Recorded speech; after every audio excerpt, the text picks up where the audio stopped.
Hey guys, I don't usually start stories like this while the engine is still warm and my hands are still shaking on the steering wheel.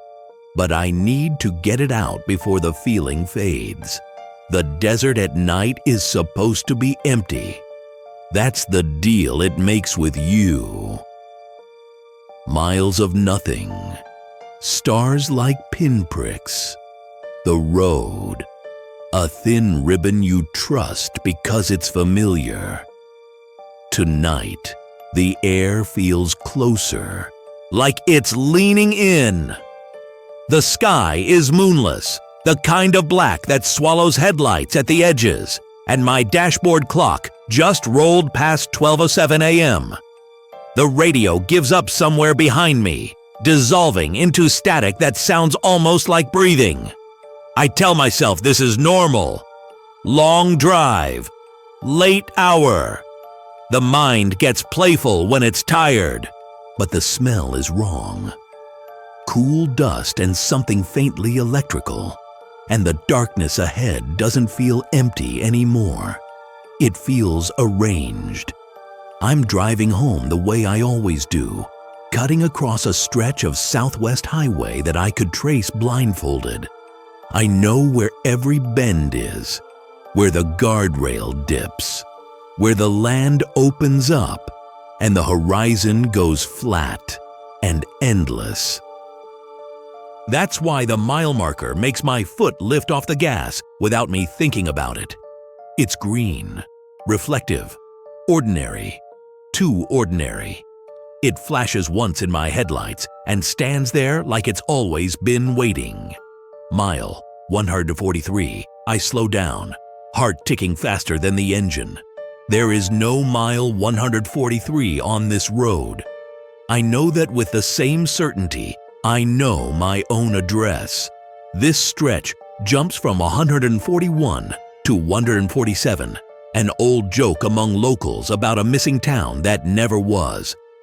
I glance in the rearview mirror, expecting the marker to vanish the second I pass it, but it stays solid, shrinking behind me, doing exactly what real things do. I laugh, just a little, because laughing feels safer than stopping. Okay, I say to the empty car, my voice too loud in the quiet. Nice one.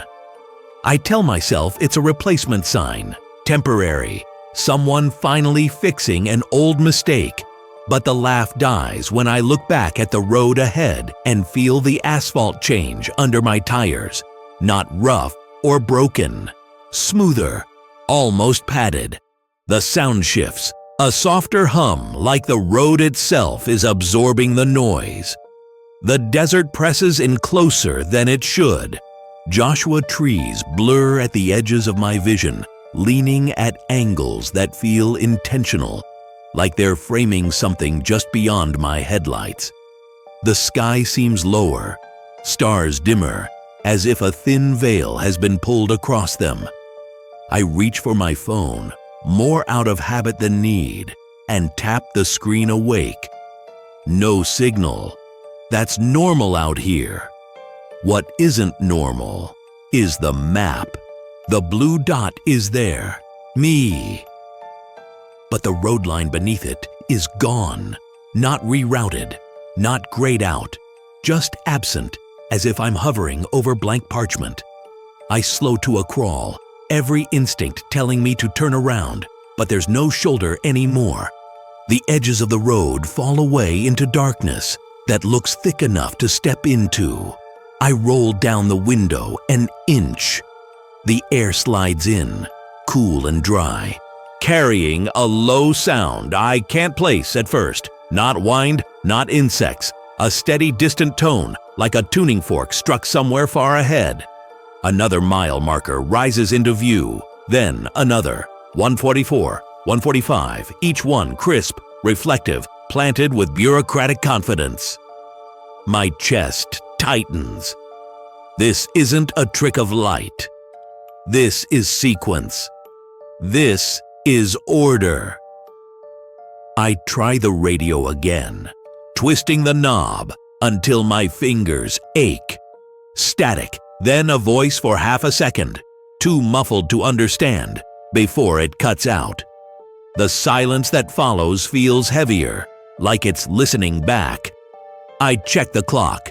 12:14 a.m., 7 minutes have passed, but the fuel gauge hasn't moved, and the engine temperature is steady, almost artificially so. I press the accelerator gently. The car responds, smooth and eager, like it wants to be here. The headlights carve a tunnel through the dark, and within that tunnel, the world behaves. Outside it, I can't be sure.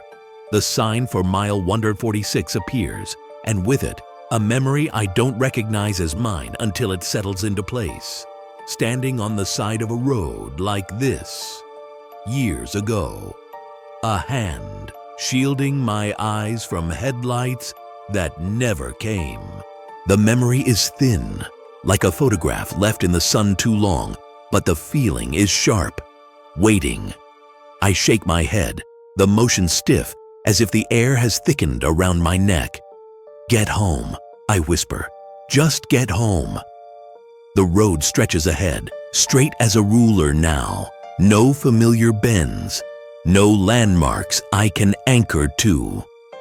The desert isn't empty anymore. It's organized, curated. Every rock, every shadow feels placed. The mile markers keep counting up, steady as a heartbeat. 147, 148, each one confirms the impossible with quiet authority. I tell myself I'll turn around at the next marker. That's a promise I make out loud, my voice sounding small inside the car. When mile 149 slides past my headlights, I realize I didn't even try. My hands are locked at 10 and 2.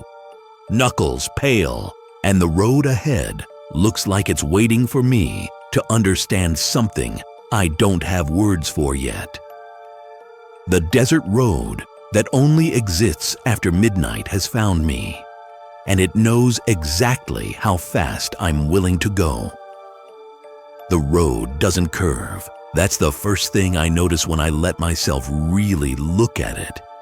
It doesn't rise or dip or respond to the land the way roads are supposed to. It just goes straight ahead, perfectly centered in my headlights, like a line drawn across the desert with a ruler and an instruction not to stop.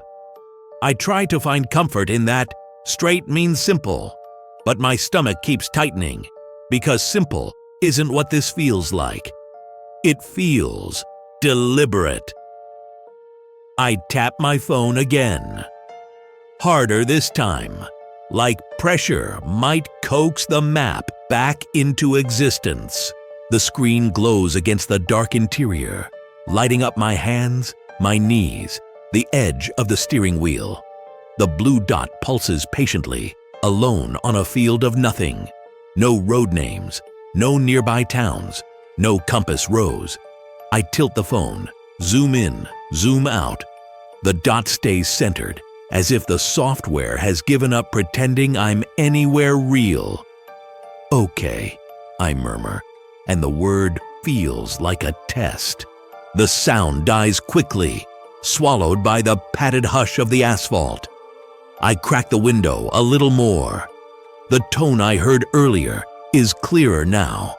A low, steady note that vibrates just below hearing, more felt than heard. It hums up through the floorboard and into my feet, like the road itself is alive and idling. I look up at the stars for guidance, an old habit from years of night driving. The familiar constellations should be there, scattered and reassuring. Instead, they seem rearranged, not gone, just subtly wrong. Distances feel off, angles skewed. I can't find the patterns I know, and that unsettles me more than if the sky were empty. This sky is trying and failing to look right. The speedometer says 55. It has said 55 for a while now. I ease off the gas. Watch the needle dip to 50, 45. The hum doesn't change. The mile markers keep coming at the same rhythm, sliding past my peripheral vision with bureaucratic calm. I press the accelerator again, harder this time, pushing up to 65. The engine responds, but the world outside doesn't. The markers still arrive, evenly spaced, like time itself has decided on a pace and I'm no longer consulted. There's a sign ahead, not a mile marker, a real sign, rectangular and reflective, perched on two metal posts. My chest loosens a fraction. Signs mean exits, towns, choices. As I approach, the letters resolve in my headlights, and that small relief collapses into something colder. No services next 200 miles. I laugh again, sharp and humorless. That's not funny, I tell the sign, like it might apologize. 200 miles would put me through the edge of the state and halfway into another. There are towns out here, gas stations that stay open late, glowing like islands. I've stopped at them. I know their names. I search the darkness around the sign for any hint of a turnoff, a ramp, anything that breaks the straight line. There's nothing, just the road, unspooling. The radio crackles without me touching it. Static blooms, then tightens, like someone tuning from the other side. For a moment, there's a voice, not words, exactly but cadence. The rise and fall of speech without meaning. My skin prickles. I lean closer to the dash, squinting at the display. The station number flickers. Numbers I don't recognize, then goes blank. The voice fades, replaced by the hum, which seems louder now, more confident. I tell myself to turn around. I even signal, the click of the indicator loud in the quiet. I slow, checking the mirrors. The road behind me looks identical to the road ahead. Same smooth black, same swallowed edges. But there's something else too, a sense of distance that feels wrong. The mile markers behind me seem farther apart, like the space between them is stretching, thinning. I picture trying to drive back through that, through something that's actively lengthening to keep me here. My hands shake as I straighten the wheel. The turn signal clicks off on its own. I didn't cancel it. The car did. The fuel gauge finally moves. Not down. Up. Just a hair, enough to notice. I stare at it, my breath shallow. That's not possible. I tap the glass like it might snap back to reality. It stays where it is, smug and full. A chill runs through me, not fear exactly, but the kind of awe you feel standing too close to something vast. This road isn't ignoring the rules. It's replacing them. Headlights appear in the distance ahead, two pale points hovering just above the asphalt. My heart leaps, a reflexive surge of relief. Another driver, another person who can confirm this is happening.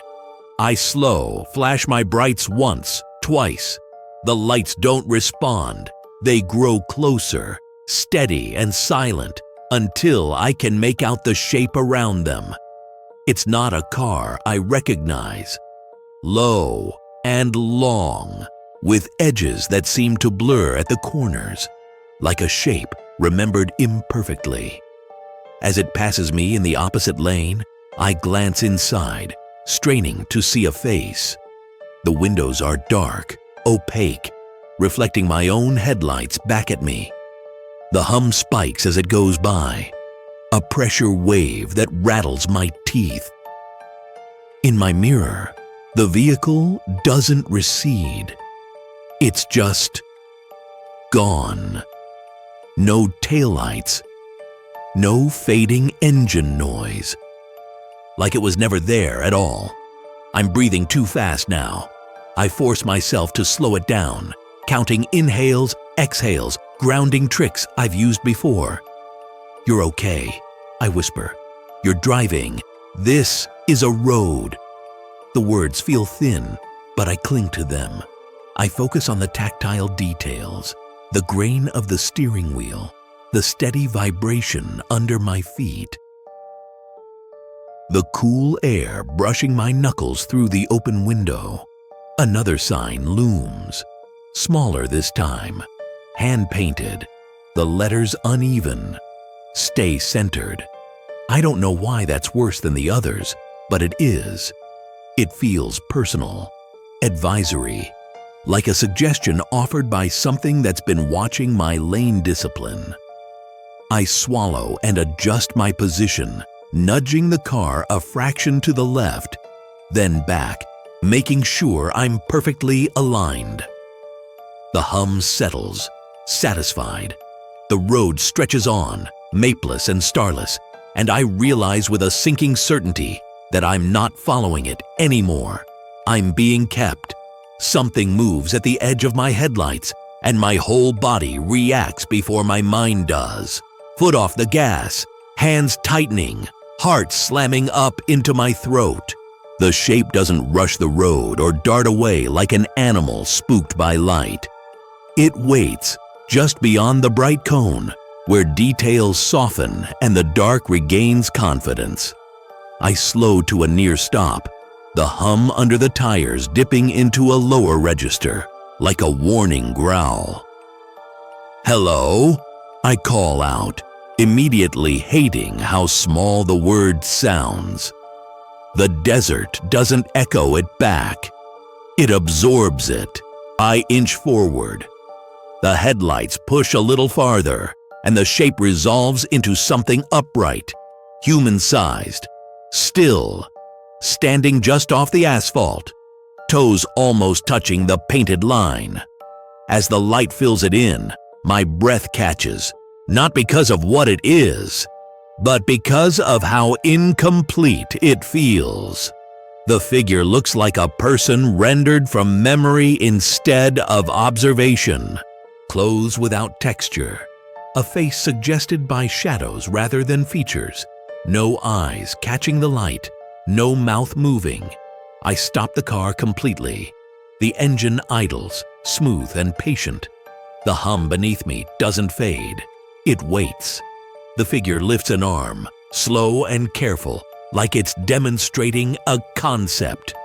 The hand opens, palm up, in a gesture that feels practiced, asking, expecting.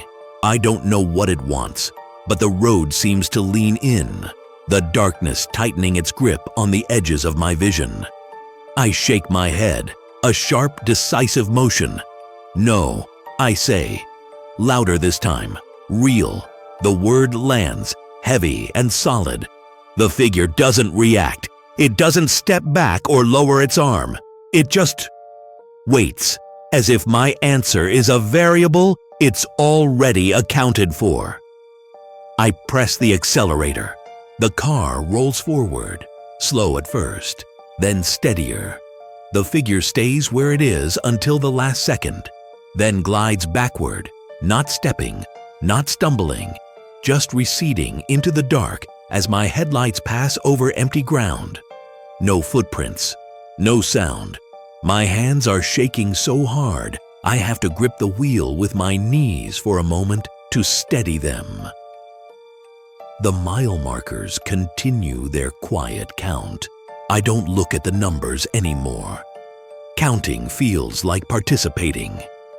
A building appears ahead, low and rectangular, squatting beside the road like it's been there for decades. A single light glows above a door, the yellow warm and inviting in a way that makes my chest ache. Relief floods me so fast it's almost dizzying. A rest stop, a ranger station, anything with walls and rules. I pull in without thinking, gravel crunching under my tires for the first time since midnight. The hum fades as the asphalt gives way, replaced by honest, irregular sound. I kill the engine. The sudden silence rings in my ears. For a moment, I just sit there, breathing, counting the rise and fall of my chest, waiting for the world to do something impossible. It doesn't. The building stays solid. The light doesn't flicker. Encouraged, I step out of the car. The air smells different here. Less dust, more ozone. The building's windows are dark, but the door is ajar, a thin line of light spilling out across the ground. I take a few steps toward it, my boots loud on the gravel, and that's when I notice the sound. Paper. A soft, constant rustling. Like someone flipping through files in a quiet office. The noise leaks out through the cracked door, steady and methodical. My pulse picks up again, but curiosity tugs harder. I reach the door and push it open. Inside, the room is small and fluorescent lit, the kind of space designed to be overlooked. A counter runs along one wall, stacked with manila folders. Filing cabinets line the back, drawers half open, labels neatly typed. The air is cool, artificially so, raising goosebumps on my arms. Behind the counter stands a person, head bent over a folder, flipping pages with precise, economical movements. They look up as I step in. Their face is familiar, not recognizable exactly, but close enough to hurt. Like someone I might have passed in a grocery store 100 times without noticing. Their expression is neutral, professional, but their eyes lock onto mine with immediate focus. "You're late," they say, and my name sits right there in the sentence, slotted in like it's always belonged. My stomach drops. I start, then stop. Correcting them feels pointless. "What is this place?" They smile, just a little, not unkind. "Night Files," they say, tapping the folder in their hands. "Southwest Division." They slide it onto the counter, turning it so I can see the label. My name, typed underneath it, a date, tonight's date. Under that, a location that makes no sense and perfect sense all at once, after midnight. "This road isn't on any map," I say, the words tumbling out. "It's not real." They nod, like I've just confirmed a detail. "It exists when needed," they reply. "Some routes only open under specific conditions." "Conditions like what?" My voice cracks, betraying me. "Like you," they say simply. I back away from the counter, every instinct screaming, "I want to go home." "You are going home," they correct gently. "Just not the way you planned." I glance at the door. The light outside has dimmed. The gravel lot beyond it already losing definition. Edges softening. The rustling of paper grows louder, joined by footsteps in distant rooms that shouldn't exist. I take another step back, then another, until my shoulders hit the doorframe. "I didn't agree to this," I say. The clerk's smile fades, replaced by something like sympathy.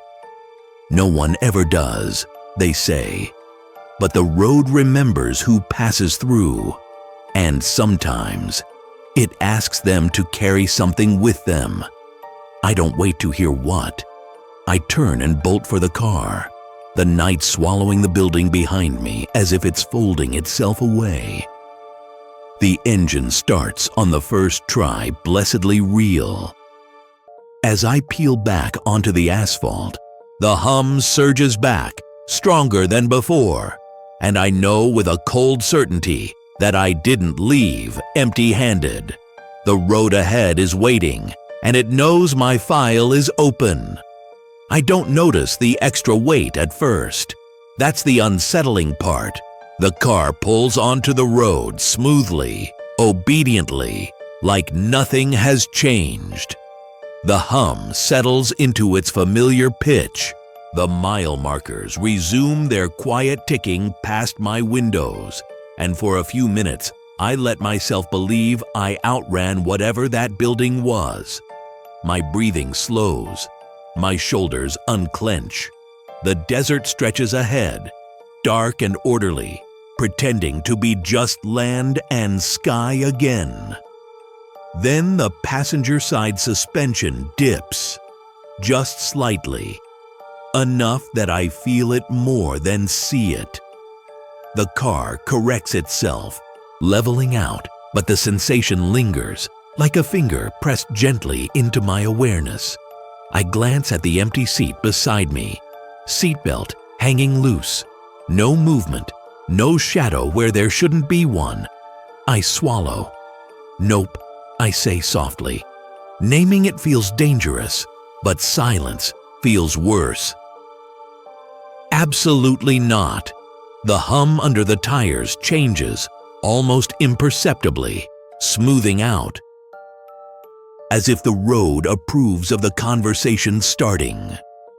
The air inside the car feels warmer now, despite the vents blowing cool.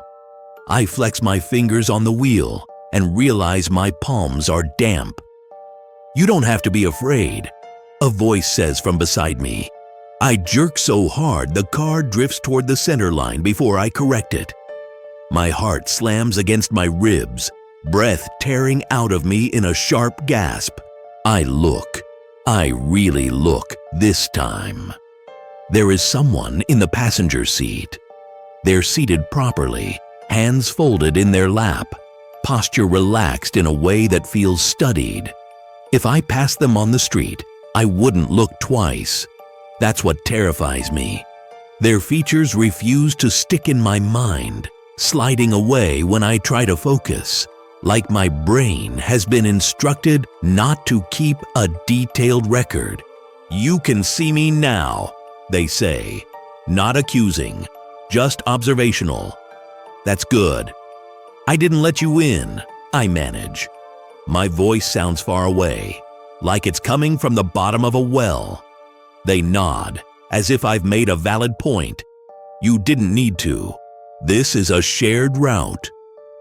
The mile marker flashes past, 163, and for the first time, the number lands.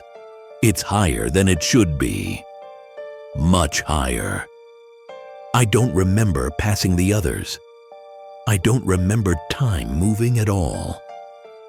"What do you want?" I ask. The question feels like a formality, something I'm expected to say. They turn their head toward me, and I feel the weight of their attention like a physical thing. "To ride," they say. "To be remembered. To be carried forward until the road no longer needs me." My grip tightens on the wheel. "I'm not a taxi." A pause, then quietly, "Neither are we." The desert outside shifts, not dramatically, no sudden movement, no impossible shapes, but subtly, like a set being adjusted between scenes. The Joshua trees thin out, replaced by low structures in the distance. Buildings without lights. Gas stations without signs. A town suggested by outlines rather than details. I squint, trying to recognize it, and a headache blooms behind my eyes. "You've been here before," the passenger says, watching my reaction. "Not like this, but close." "No," I say immediately, too quickly. The word echoes inside my skull, bumping into half-formed memories, late-night drives, wrong turns, the feeling of being watched while completely alone. Pulling over once, years ago, to let a panic attack pass. The road then had felt patient, My phone buzzes on the console between us. I flinch, then glance down. No notifications, no signal, just a single line of text on a black screen, like a system message. Do not stop. The passenger follows my gaze and smiles faintly. Good advice, they say. The town slides closer as we drive. Buildings gaining definition only as my headlights reach them. Windows reflect light but show nothing inside. Street signs list names that don't repeat, directions that don't help. I slow without meaning to, unease prickling at my skin. Stay centered, the passenger reminds me gently. I don't want to go through there, I say. I want to keep going. I want dawn. They consider this. Dawn is an exit, they say, but exits have tolls. The road narrows as it cuts straight through the heart of the town. The hum deepens, resonating up my spine. Shapes move at the edges of the light. Figures on sidewalks, standing in doorways, faces turned toward the car in silent attention. None of them step into the road. None of them wave. They just watch, expectant. What happens if I stop? I ask. The passenger's answer is immediate. You become infrastructure. The word hits harder than any threat. I picture myself parked forever, hazard lights blinking in an endless loop, another fixture of the route, another file, another warning sign for someone else.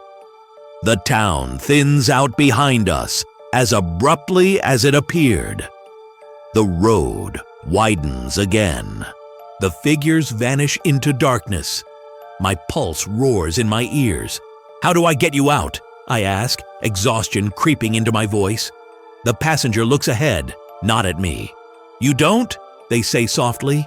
You just don't let me stay. The sky ahead is changing. Not light yet, but thinning. A suggestion of gray at the horizon. Dawn, or something like it. The mile markers begin to blur as they pass, numbers smearing together. The passenger shifts in their seat, and for the first time, they look uneasy. We're running out of road, they say. So am I. The sky ahead lightens in a way that feels procedural, not natural. It's not a sunrise so much as a system booting up. Colors loading in layers, charcoal to slate to a thin, uncertain gray. The road responds immediately. The hum beneath my tires begins to fray, losing its smooth confidence, breaking into irregular vibrations that buzz up through the steering wheel and into my arms. The mile markers flicker as I pass them, numbers ghosting, then snapping back like they're struggling to stay legible. The passenger shifts beside me. Not closer, not farther, just less certain. Their outline softens, edges bleeding into the dim interior light. For the first time since they appeared, they grip the seat with one hand, fingers pressing down hard enough that I hear the fabric creak. You need to keep driving, they say, and there's strain in their voice now. Do not slow down. I am keeping driving, I reply, and realize it's true. My foot is steady on the accelerator. The speedometer finally responds, needle climbing, numbers meaning something again. 60, 65. The car feels heavier, like it's pushing through thick air, but it moves. The gray on the horizon spreads, and with it comes sound. Real sound, wind, the faint hiss of tires on imperfect pavement. The hum argues back, rising in pitch, trying to drown it out, but it's losing ground. The road ahead begins to show flaws, hairline cracks, faded paint, the small, comforting chaos of something used by people who don't know its secrets. The passenger exhales, a long, controlled breath. "If you carry me past dawn," they say, "I don't disappear. I change. I don't ask into what." What happens if I stop remembering? I ask instead. Eyes locked on the brightening line ahead. They turn to me fully now. For a moment, just a moment, their face sharpens, details snapping into focus with painful clarity. Someone older than me. Tired, familiar in a way that makes my chest ache. "That's how you survive," they say gently. "Most of you do." The first real color of morning touches the clouds. Pale pink, almost hopeful.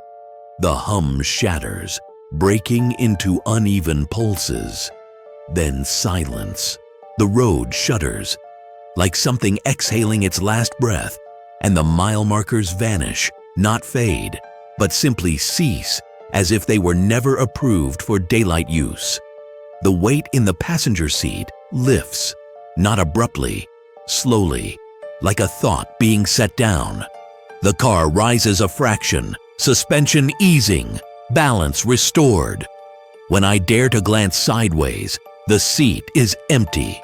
No indentation, no lingering warmth, just fabric and shadow and the quiet aftermath of something that has finished its job. I don't stop. I don't look back. By the time the sun crests the horizon, I'm on a road I recognize, with signs that list towns I've actually been to and exits that lead somewhere concrete. My phone lights up with notifications all at once, impatient and ordinary. The fuel gauge finally dips, honest and mundane. I pull into my driveway, well after sunrise, and sit there longer than necessary, hands still on the wheel, letting the world feel solid again. The memory of the night is already thinning at the edges, details slipping away when I try to hold them too tightly. That feels intentional, merciful. But sometimes, just before sleep, I feel it again. That smoothness under my tires, that sense of being perfectly centered. And I know, with a quiet certainty, that if I ever find myself driving after midnight with nowhere specific to be, the road will remember me